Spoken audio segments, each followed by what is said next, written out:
Hello YouTube, Blackjack here with the Guns, More Guns channel, and welcome to the very first episode of the Dollar Gun Store Reviews.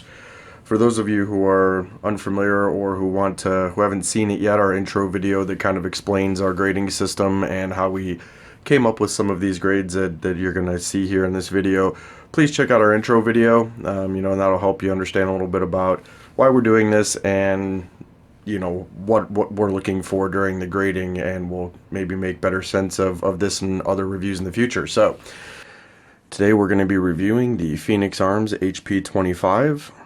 So I want to give a full disclaimer before I get started, and that is that I've already done a tabletop review on this gun. As I was putting it together, I didn't like the way that it came out, so I have already had this out to the range. It's kind of the opposite of how we plan on doing things, is we plan on doing the tabletop review first and the range review. I've already had this one out to the range, so without further ado, we'll get right into it. This is a 25 caliber semi-automatic handgun that's made by Phoenix Arms. Firearms made in the United States, but the company's out of Canada. As far as the cost, and that's the first of the 6 grades that we give this one, the cost is going to definitely be a 5 of 5, because I picked this up for $100, but the gun is generally about $120 retail. Inside the box, you're going to find a lock. Most guns come with that already. You're going to get your gun, a magazine, this fancy little booklet. It's kind of actually a nice one. It's got full color illustrations, all that sort of good stuff. In the back, it's got a little catalog where you can order some things, so that's kind of nice. A little safety placard, and as you can see, I've got a couple of loose rounds in there from leftover from the range. Now, I love seeing the firearm come with, like a plastic box or whatever, but for $120, what can you really expect? So definitely a 5 of 5 on the cost. We have a maximum of $300. Is if you've watched the intro video, we got a maximum of $300, and this one being close to $100 is pretty low on that spectrum. So definitely a 5 of 5 on the cost. And the mags you can actually get from Phoenix Arms are pretty cheap. So next we get into the fit and finish of the gun. The fit and finish, I've decided to give this one a 4 of 5 stars, because really there's only very slight, and this is part of what I don't like about that gun, there's only very slight machining marks that I found, kind of on the inside of the breech here. Just some small stuff. The slide release / frame safety kind of became a little worn out, after just a little bit of use. And when I say worn out, I don't even know if you could see it, but it's like barely just on the edges. And so, but overall, for a $100 gun, I don't really know what more you could really expect as far as the fit and finish. It's got these nice big sights on it, which were really great when we were on the range. Those sights were awesome. The gun feels good in your hand. It really does. It feels good in my hand, at least. So definitely a 4 or 5 stars on the fit and finish. Our next category is magazine capacity. Now, the magazine capacity, I would like to see at least, I'd love to see at least a 10-round magazine capacity be a standard. This is an 8-round magazine capacity. The HP22 has a 9-round standard magazine capacity. You can get 9-round mags for the 25. Still not quite 10, and we'd like to see kind of 10 as a baseline, and so the HP25 is going to get a 3 of 5 stars on the magazine capacity. Caliber is the next category that we're going to talk about, and that's kind of a little bit of a controversial one with this firearm here, and that is because obviously there are people that have their own opinions about the 25. I have my own opinions about the 25, but again, this one was kind of a really good deal. So this is a 22 caliber Stinger. This is a 25 caliber Hornady XTP self-defense round. And this is a 25 caliber Full Metal Jacket PPU round. And in order of grains, they are 32 grains, 35 grains, and 50 grains. This Stinger has a much higher velocity. This is only 35 grains and only has a 900-foot advertised muzzle velocity on the box. We didn't put a Crony on it because we don't have one, but to me, you're talking a difference of 3 grains, and these Stingers have a much higher velocity. That's what kind of makes this a little bit controversial as far as the caliber. And we understand that 25 is a bit of an anemic caliber. However, I'm certainly not going to volunteer to stand in front of one and get shot to see what it feels like. So the caliber, we've ranked it at a very low 2 of 5 stars. Usability. The usability is kind of where we wanted to look at, what can we do with this gun that's more than just taking it to the range or carrying it around in your pocket or whatever the case may be. And ultimately, this gun is really kind of one that you're going to, if you were to buy it and, maybe you're getting into prepping, or, you are into prepping and you're looking for a really good stash gun or like a handout gun or something like that, that's where the gun like this is going to shine. We did have a new shooter out on the range, and the gun was actually really great for a new shooter, partly because of all these safeties that I don't really care for, because it does teach the new shooter, get them some experience with the frame safety and with the slide, firing pin safety. But slide safety on a lot of guns is kind of in the same area, so that is kind of nice. But really, it's the battery of arms that kind of make this thing sort of a chore to shoot, and to make it ready to shoot. You can see us on the range and we kind of fumble with that a little bit.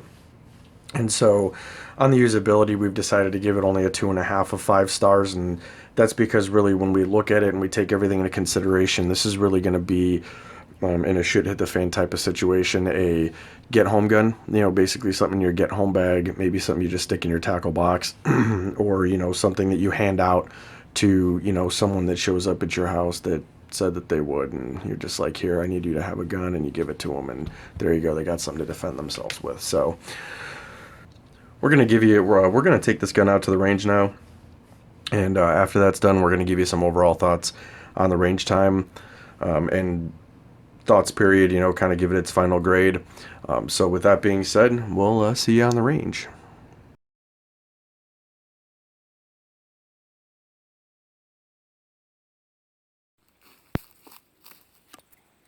Hey guys, Blackjack here with the Guns More Guns channel, and today we're doing the range review of the Phoenix Arms HP25. We have loaded here 8 rounds, 25 caliber full metal jacket, 50 grain PPU. We're going to be shooting at a distance of 7 yards, and this is the ammo that we're shooting here. Shooting at a distance of 7 yards, the first magazine we're kind of going to be going for accuracy a little bit. After that, maybe we'll do some rapid fire. Just as kind of a disclaimer, we probably will edit out us actually reloading the magazines, just because I don't think anyone's going to want to actually sit there and watch us load magazines. But with that being said, we'll go ahead and we'll load up this magazine, take some shots of this target, see how it does right out of the box. Never been shot. Go. All right, 8 rounds, 25, 50 grain PPU. Very first time this gun has been shot. See how she does.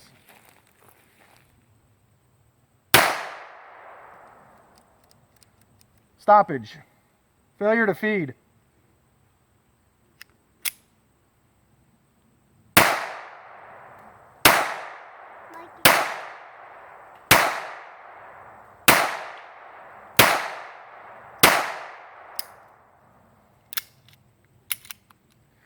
Eight rounds, second round, failure to feed. The rest of them look pretty good. Weapon is safe and cleared. Let's go take a walk and see how we did.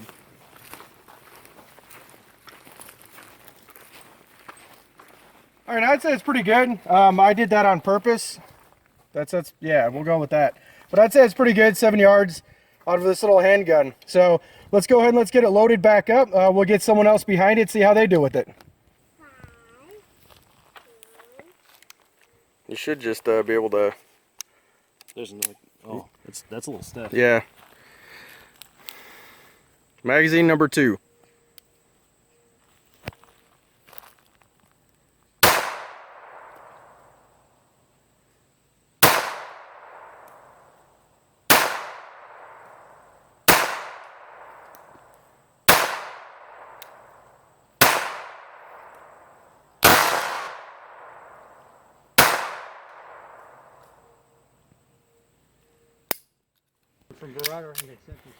All right, magazine number 3. I want to see him shoot this mag out.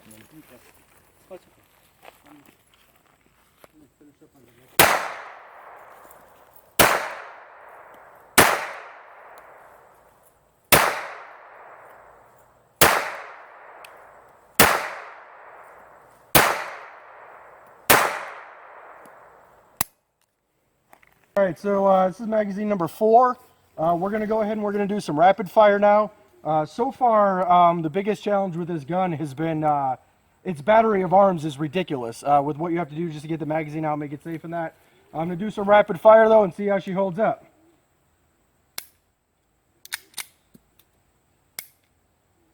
Fuck. All right. I got it. Hang on. Hammer.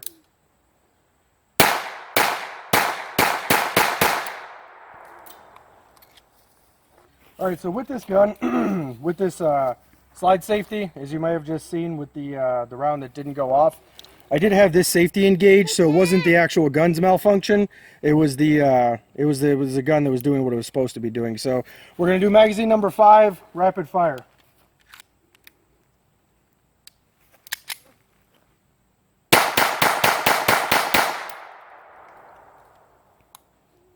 Should be able just to drop it. There you go. All right.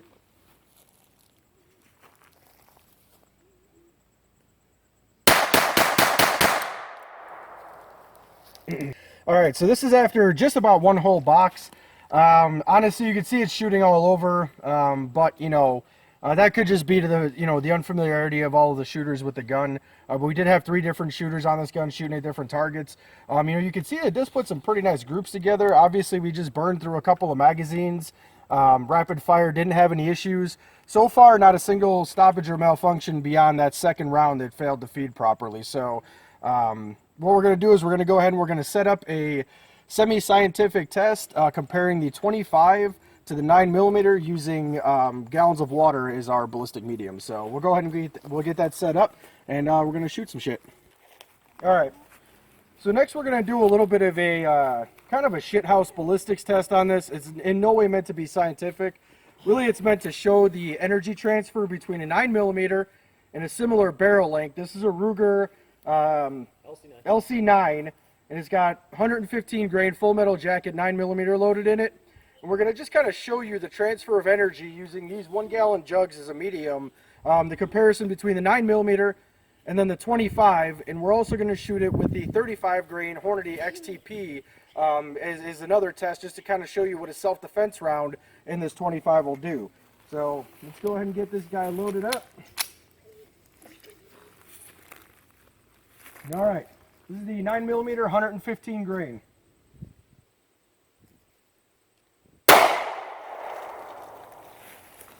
Okay, I expected more. All right, so this is the exit wound of the 9mm. You can see it kind of went in there a little close to the top, came out back here. So that is a standard 9mm, pretty regular 115 grain out of a 3.12 inch barrel, and the Phoenix Arms is a 3-inch barrel on the dot. So let's go ahead and let's get the 25 loaded up and see how it compares. All right, so continuing on, we got 1 round of the 50 grain full metal jacket PPU. We're going to go ahead and put it in our shithouse ballistic medium here and see how it does.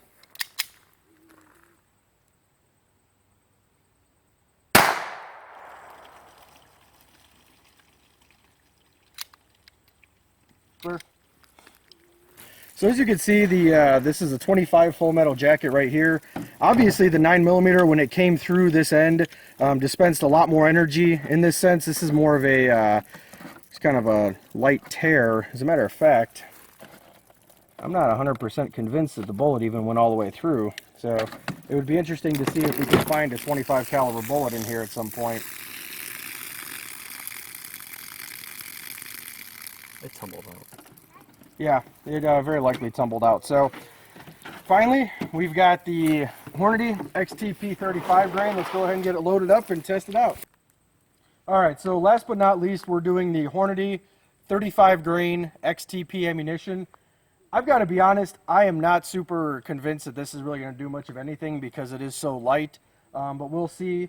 Really, it's this and I think Spear Gold Dot in terms of 25 caliber self-defense ammunition. There aren't really a lot of offerings. This is probably one of the more common you're going to find. So let's get it loaded up and see how it does.